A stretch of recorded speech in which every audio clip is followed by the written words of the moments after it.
Ohio. Speaking of Florida, Alex Conant, Communications Director for Marco Rubio's team, been listening along with us today from Florida. And Alex, good morning, and thank you for coming back here. What does this endorsement do to your candidate's possibility of staging what would be considered a comeback in this campaign, Alex? Well, I think both candidates, all the candidates in this race are getting their fair share of endorsements. Nobody has more endorsements from governors, senators, congressmen, people here in Florida than Marco does. I think just about every statewide leader, every leader here in Florida is supporting Marco Rubio. And we have a lot of momentum heading into Tuesday's debate. I think that just grew last night. Marco had a fantastic debate. All of the reviews, everyone on Fox, Frank Luntz's focus group, everyone said that Marco won last night's debate. We saw the polls closing dramatically prior to the debate. I expect that's going to continue to happen. And we're very excited about the prospects for next Tuesday here in Florida. Okay, here's what we got. Republican primary, Washington Post. I mean, this would seem to support your argument on screen. Trump's at 38%, Rubio's at 31%, so you got a difference of 7 points. However, in our poll that came out the day before, Trump at 43, Rubio at 20. That's a difference of 23 points, Alex. I mean, you can do the math.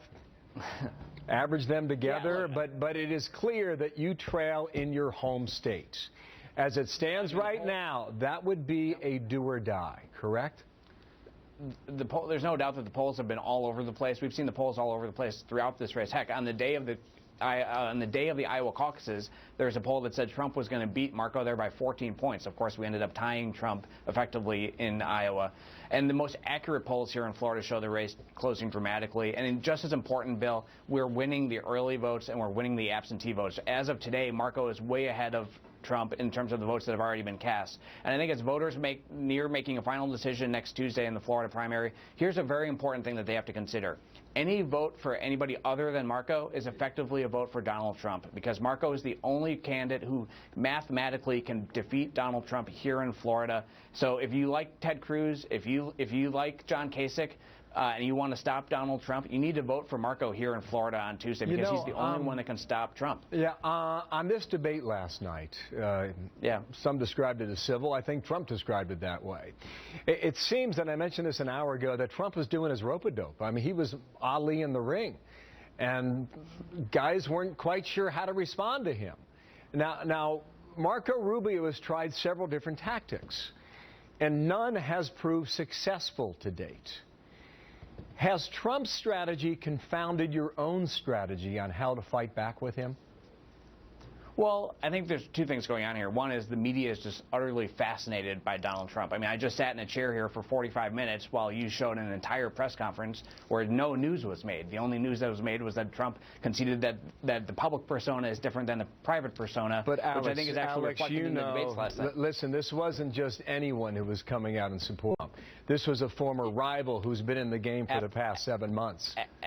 Absolutely. Ben Carson's a good man, and they announced last night that he'd be endorsing him. And I have no quibbles with the media, covering your, if you're going to cover the race that way, that's fine. But I would just say, if you look at the debate last night, it was very substantive, and Donald Trump doesn't have a lot to say on policy. But what he does have to say is wrong. He was wrong on Israel last night. His Cuba policy is totally wrong. He says we don't need to reform Social Security. That's just wrong. He doesn't recognize the debt crisis facing America. 2 weeks ago, he didn't know anything about health care policy. We still don't know what he would do as president. And contrast that with Marco Rubio, who has been crystal clear about what he would do with America if he was president, how he would lead America into a new American century. We have detailed policy plans on our website at marcorubio.com. Donald Trump just simply doesn't have that. And that is up to him to make that case. And contest after contest, voters have not agreed with that. Last point here. This is what we did in our Fox polling, right? Among those, early voting started days ago in Florida, as you know. Among those who already voted, Trump's at 47%, Marco Rubio's second at 22%. Among those who have yet to vote, we find Trump at 41% and Rubio at 19%. That's a 25-point difference on the first category, a 22-point difference on the second category. So I'll give you the last word. How do you close the deal in Florida come Tuesday? Well, we're ahead right now in terms of the early votes, the absentee votes, as you just noticed. We have the momentum going into Tuesday. I think last night's debate was a big moment for our campaign.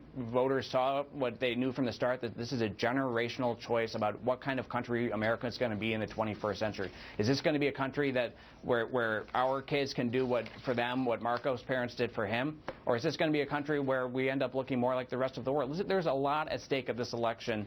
Marco Rubio is the only candidate who has put forward detailed ideas for how to create a new American century. He's the only candidate that can beat Donald Trump here in Florida. I think voters have a lot to decide in the next couple days. We shall see. Alex, thank you for your time.